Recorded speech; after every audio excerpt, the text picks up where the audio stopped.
साहब से आग्रह है कि उन ज्ञापनों को जो जो समस्या है वो एक बार देख करके इन लोगों की समस्याओं का समाधान प्रॉपर तरीके से करें। छोटी मोटी जो चाहे पानी की समस्या है, बिजली की है या अन्य कोई गौशाला के संबंध में समस्या है, वो आपके पास मेरे आने से पहले जो ज्ञापन आपको दिए है तो उनका समाधान करें। उनको ऐसा हो तो ऑफिस में बुला ले और बुला करके उनकी बात सुन करके प्रॉपर तरीके से उनका समाधान करें। अभी जैसे ये ज्ञापन मुझे मिले हैं, उनमें एक तो कोई रियाबाड़ी का नदी में खनन का क्षेत्र है, तो जैसा विषय दिखा है क्या है, मतलब लीजिए कोई आवंटित हुई है तो ये चाहते हैं कि वहां लीज न हो, जहाँ आवंटित हुई है वहां नहीं हो। मौका देखे कलेक्टर साहब से भी मैं बात करूंगा, उनका इनकी बात सुन करके ये क्या चाहते हैं उसके अनुसार है ना बीच का रास्ता निकाल करके कोई न कोई इनका समाधान करे। भाई नदी रहती तो लोगों की जरूरत है, इनको भी जरूरत होगी, दूसरों को भी जरूरत होगी, सब लोगों को जरूरत रहती है, रेती की जरूरत है। अब सरकार ने जैसे लीज की जो व्यवस्था की है ना, छोटी छोटी लीज, पहले जैसे क्या करते बड़े ठेकेदार आते थे और वो मतलब सही तरीके से लीज का खनन लीज नहीं करते थे, कई जगह रॉयल्टी भी समय पे वसूल नहीं होती थी और लोगों को उसकी सुविधा भी नहीं मिलती थी। तो सरकार ने छोटी छोटी लीजों की जो व्यवस्था की है कि छोटी छोटी लीजें बन जाए तो वह स्थानीय ग्रामवासियों को भी तकलीफ नहीं और जनता को भी तकलीफ नहीं। रॉयल्टी जितनी रॉयल्टी बनेगी उतना ही पैसे जनता को भरने हैं, ज्यादा पैसे लूट मार नहीं होगी। नहीं तो बिना रॉयल्टी के उल्टे से लूट मार लंबे समय से यहाँ राजस्थान में चल रही थी, उस लूट मार को बंद करने के लिए माननीय मुख्यमंत्री जी ने ये जो रॉयल्टी छोटी छोटी लीजों का आवंटन किया। तो आप इनकी बात सुन करके इनका समाधान करें, मतलब इनको भी गांव वालों को भी तकलीफ नहीं हो और जनता को भी सुविधा मिले। ऐसी कोई बात है तो मैं कलेक्टर साहब से बात करूंगा, आप भी कलेक्टर साहब से निवेदन करके इस संबंध में इनका निर्धारण करें।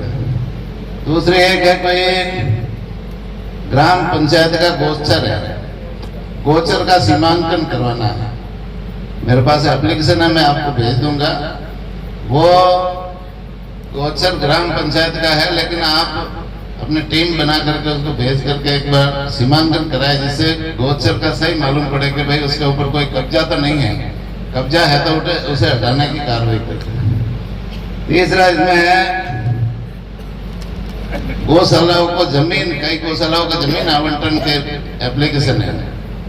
तो ये जो गौशालाओं का जमीन आवंटन वाली एप्लीकेशन है, इसे भी आप दिखाए, जो नियम में आती है उसको है ना आप तैयार करके प्रस्ताव बना करके कलेक्टर साहब को भेजे। कलेक्टर साहब को मैं कह दूंगा तो वो सरकार को भेजेंगे, तो हम वहाँ आवंटन करने की कार्रवाई है जल्दी से जल्दी कर देंगे।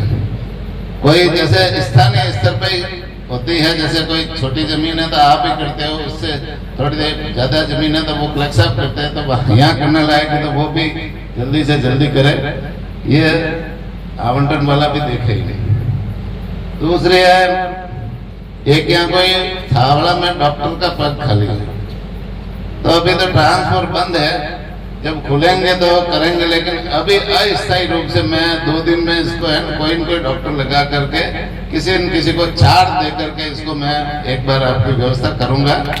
लेकिन जब ट्रांसफर खुलेंगे ना तब उसमें स्थायी रूप से जो डॉक्टर लगाना है वो जनप्रतिनिधियों की राय से, आप लोगों की राय से आने वाले समय में उसको भी करेंगे। लेकिन अभी 2-3 दिन में ना कोई न कोई डॉक्टर लगा करके आपकी यहाँ व्यवस्था सुचारू रूप से चले, वो हम करेंगे। इसके अलावा बाबूजी ने भी जो बात बताई, जो पशु मेले लगते हैं उसमें पशु खरीद करके कोई पशुपालक ले जाते हैं, यहाँ के राजस्थान के भी ले जाते हैं, दूसरे मध्य प्रदेश और अन्य जगह से भी ले जाते हैं। उनको परमिशन देने की प्रक्रिया होती है, जिला कलेक्टर पूरी उनकी जांच करके परमिशन देते हैं और परमिशन के आधार पर ही ले जाते हैं।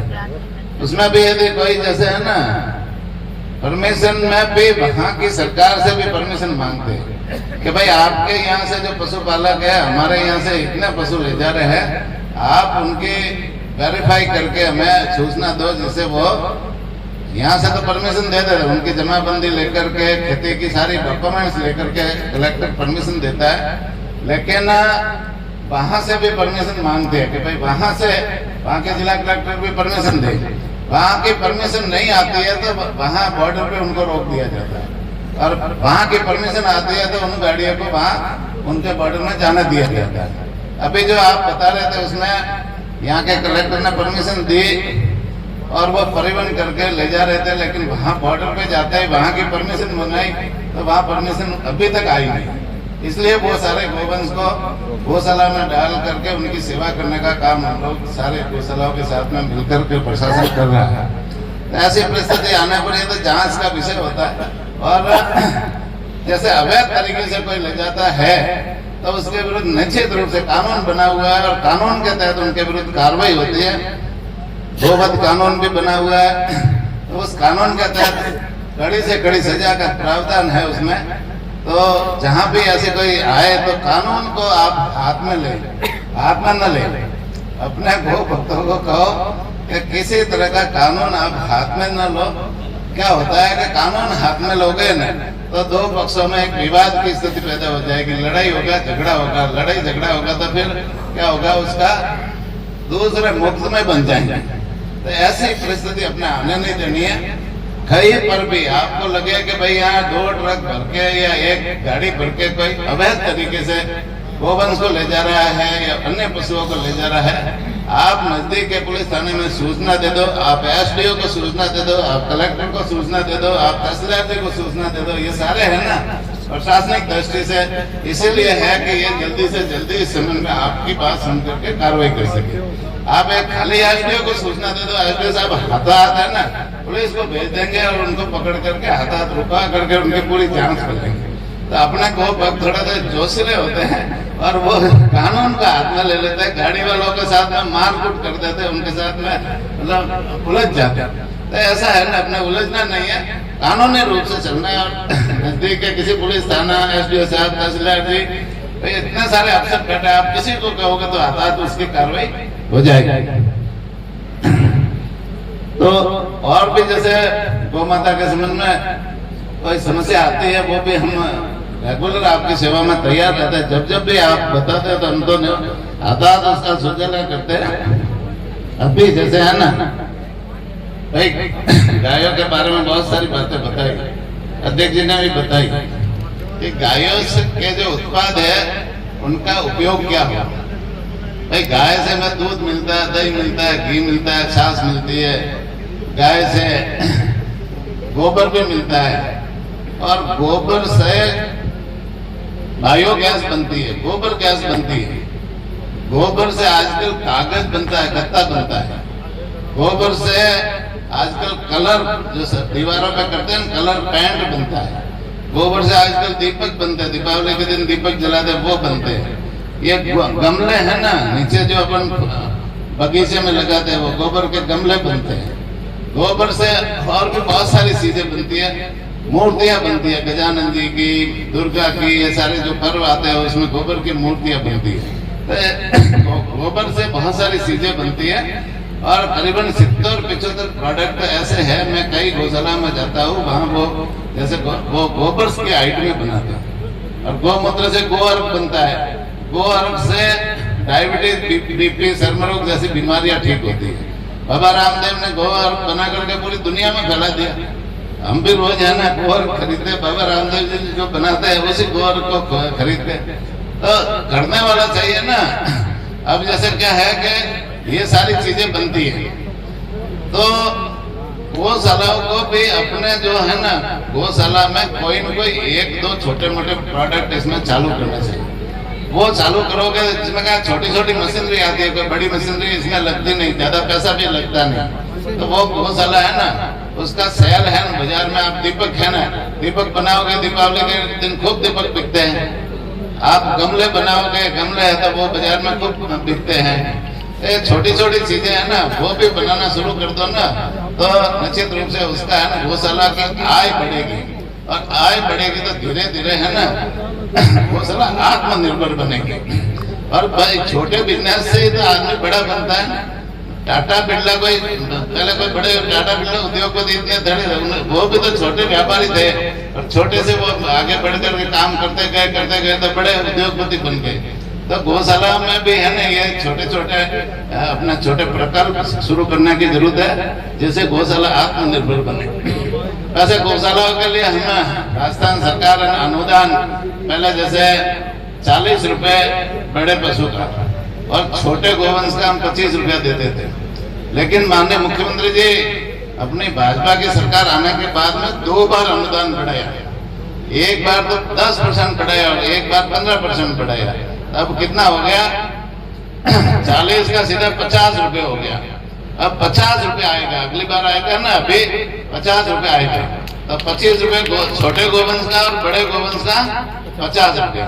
ये अनुदान भी 2 बार बढ़े। कोई सरकारों ने अभी तक है कोई 2 बार किसी ने अनुदान नहीं बढ़ाया, लेकिन एक खाली 15 महीने के कार्यकाल में हमने 2 बार गोवंश के लिए अनुदान बढ़ाया। अभी जैसे गौशाला है, गौशाला योजना चलती है, नंदीशाला योजना चलती है। ये सरपंच साहब बैठे हैं, उन्होंने इनके गांव में नंदीशाला योजना में आवेदन किया और आवेदन करने के बाद में इनको 1 करोड़ 56 लाख वाली योजना में इन्होंने आवेदन किया। 10% राशि तो इनको खुद गौशाला वालों को खर्च करनी है वहाँ गौशाला में, और 1 करोड़ 40 लाख के आसपास है ना, वो पैसा राजस्थान सरकार गोपालन विभाग इनकी गौशाला के निर्माण के कामों के लिए देगी।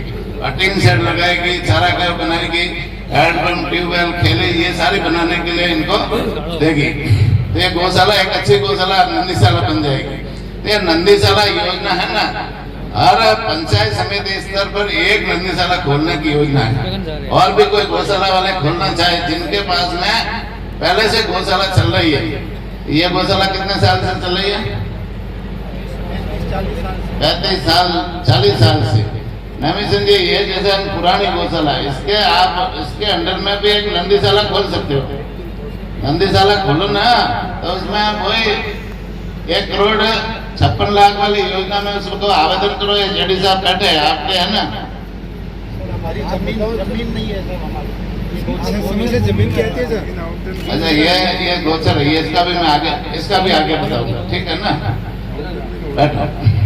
तो ये जो देखो, इसमें जो नंदीशाला खोलने के लिए 1 करोड़ 56 लाख की योजना है, उसमें 20 बीघा जमीन की जरूरत होती है ना। 20 बीघा जमीन, 20 बीघा जमीन कहीं पर भी बंजर भूमि होती है ना, पानी होना चाहिए। भाई थोड़ा ट्यूबवेल खोदते तो पानी होना चाहिए, मीठा, गायों के लिए पानी पीने की जरूरत होती है। बाकी चीजें ना मतलब बंजर में भी आप कर सकते हो, बिल्कुल कोई काम की नहीं है बंजर में, उनको भी कर सकते हो। किसी भामाशाह से भी बंजर भूमि दे सकते हैं। इन्होंने सरपंच साहब ने 20 बीघा खुद की डोनेट की गौशाला को, इन्होंने सरपंच साहब ने खुद न दी।